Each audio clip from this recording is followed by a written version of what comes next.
Chapter 2. The Statement of the Case. Miss Morstan entered the room with a firm step and an outward composure of manner. She was a blonde young lady, small, dainty, well-gloved, and dressed in the most perfect taste. There was, however, a plainness and simplicity about her costume which bore with it a suggestion of limited means. The dress was a sombre greyish beige, untrimmed and unbraided, and she wore a small turban of the same dull hue, relieved only by a suspicion of white feather in the side. Her face had neither regularity of feature nor beauty of complexion, but her expression was sweet and amiable, and her large blue eyes were singularly spiritual and sympathetic. In an experience of women which extends over many nations and 3 separate continents, I have never looked upon a face which gave a clearer promise of a refined and sensitive nature. I could not but observe that as she took the seat which Sherlock Holmes placed for her, her lip trembled, her hand quivered, and she showed every sign of intense inward agitation. "I have come to you, Mr. Holmes," she said, "because you once enabled my employer, Mrs. Cecil Forrester, to unravel a little domestic complication. She was much impressed by your kindness and skill." "Mrs. Cecil Forrester," he repeated thoughtfully. "I believe that I was of some slight service to her. The case, however, as I remember it, was a very simple one." "She did not think so, but at least you cannot say the same of mine. I can hardly imagine anything more strange, more utterly inexplicable than the situation in which I find myself." Holmes rubbed his hands, and his eyes glistened. He leaned forward in his chair with an expression of extraordinary concentration upon his clear-cut, hawk-like features. "State your case," said he in brisk business tones. I felt that my position was an embarrassing one. "You will, I am sure, excuse me," I said, rising from my chair. To my surprise, the young lady held up her gloved hand to detain me. "If your friend," she said, "would be good enough to stop, he might be of inestimable service to me." I relapsed into my chair. "Briefly," she continued, "the facts are these. My father was an officer in an Indian regiment who sent me home when I was quite a child. My mother was dead, and I had no relative in England. I was placed, however, in a comfortable boarding establishment at Edinburgh, and there I remained until I was 17 years of age. In the year 1878, my father, who was senior captain of his regiment, obtained 12 months' leave and came home. He telegraphed to me from London that he had arrived all safe and directed me to come down at once, giving the Langham Hotel as his address. His message, as I remember, was full of kindness and love. On reaching London, I drove to the Langham, and was informed that Captain Morstan was staying there, but that he had gone out the night before and had not yet returned. I waited all day without news of him. That night, on the advice of the manager of the hotel, I communicated with the police, and next morning we advertised in all the papers. Our inquiries led to no result, and from that day to this no word has ever been heard of my unfortunate father.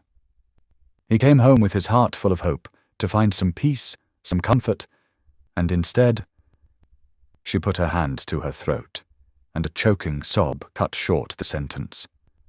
"The date?" asked Holmes, opening his notebook. "He disappeared upon the 3rd of December, 1878, nearly 10 years ago. His luggage remained at the hotel. There was nothing in it to suggest a clue.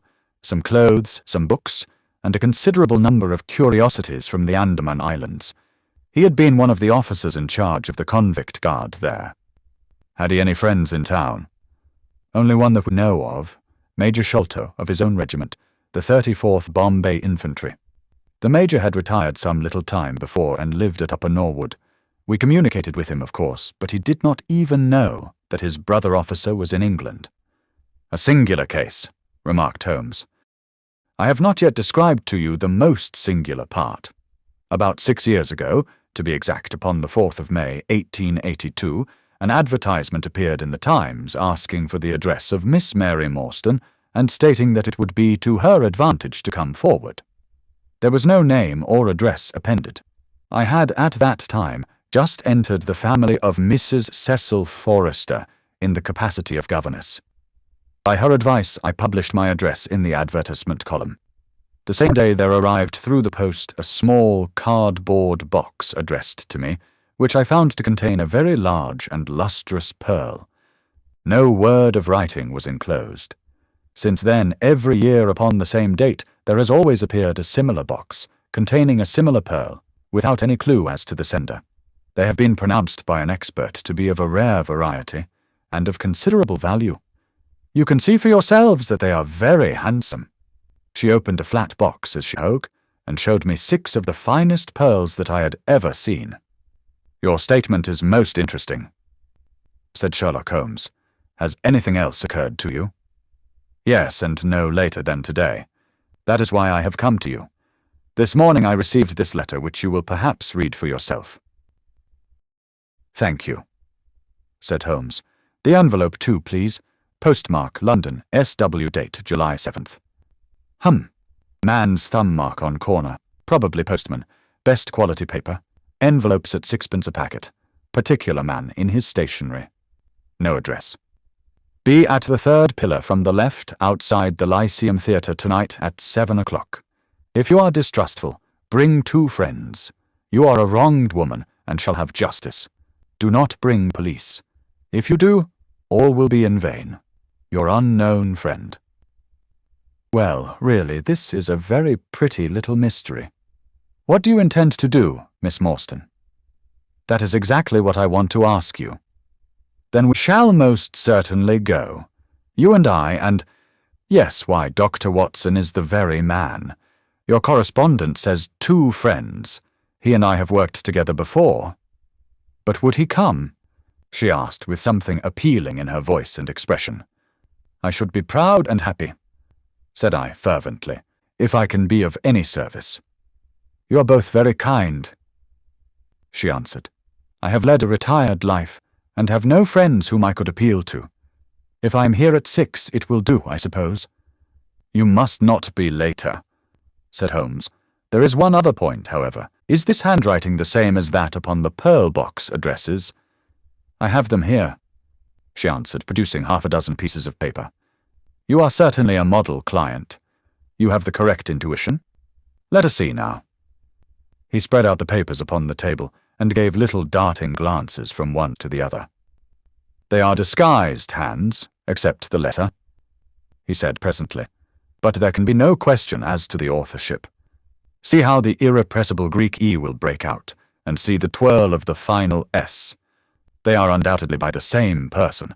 I should not like to suggest false hopes, Miss Morstan, but is there any resemblance between this hand and that of your father? Nothing could be more unlike. I expected to hear you say so. We shall look out for you then, at 6. Pray allow me to keep the papers. I may look into the matter before then. It is only 3:30. Au revoir, then." "Au revoir," said our visitor, and with a bright, kindly glance from one to the other of us, she replaced her pearl box in her bosom and hurried away. Standing at the window, I watched her walking briskly down the street, until the grey turban and white feather were but a speck in the sombre crowd. "What a very attractive woman!" I exclaimed, turning to my companion. He had lit his pipe again, and was leaning back with drooping eyelids. "Is she?" he said languidly. I did not observe. "You really are an automaton, a calculating machine," I cried. "There is something positively inhuman in you at times." He smiled gently. "It is of the first importance," he said, "not to allow your judgment to be biased by personal qualities. A client is to me a mere unit, a factor in a problem. The emotional qualities are antagonistic to clear reasoning. I assure you that the most winning woman I ever knew was hanged for poisoning 3 little children for their insurance money, and the most repellent man of my acquaintance is a philanthropist who has spent nearly $250,000 upon the London poor. In this case, however, I never make exceptions. An exception disproves the rule. Have you ever had occasion to study character in handwriting? What do you make of this fellow's scribble?" "It is legible and regular," I answered. "A man of business habits and some force of character. Holmes shook his head. "Look at his long letters," he said. "They hardly rise above the common herd. That D might be an A, and that L an E. Men of character always differentiate their long letters, however illegibly they may write. There is vacillation in his K's and self-esteem in his capitals. I am going out now. I have some few references to make. Let me recommend this book, one of the most remarkable ever penned. It is Winwood Reade's Martyrdom of Man. I shall be back in an hour." I sat in the window with the volume in my hand, but my thoughts were far from the daring speculations of the writer. My mind ran upon our late visitor, her smiles, the deep, rich tones of her voice, the strange mystery which overhung her life. If she was 17 at the time of her father's disappearance, she must be 27 now, a sweet age, when youth has lost its self-consciousness and become a little sobered by experience. So I sat and mused, until such dangerous thoughts came into my head that I hurried away to my desk and plunged furiously into the latest treatise upon pathology. What was I, an army surgeon with a weak leg and a weaker banking account, that I should dare to think of such things? She was a unit, a factor. Nothing more? If my future were black, it was better surely to face it like a man than to attempt to brighten it by mere will-o'-the-wisps of the imagination.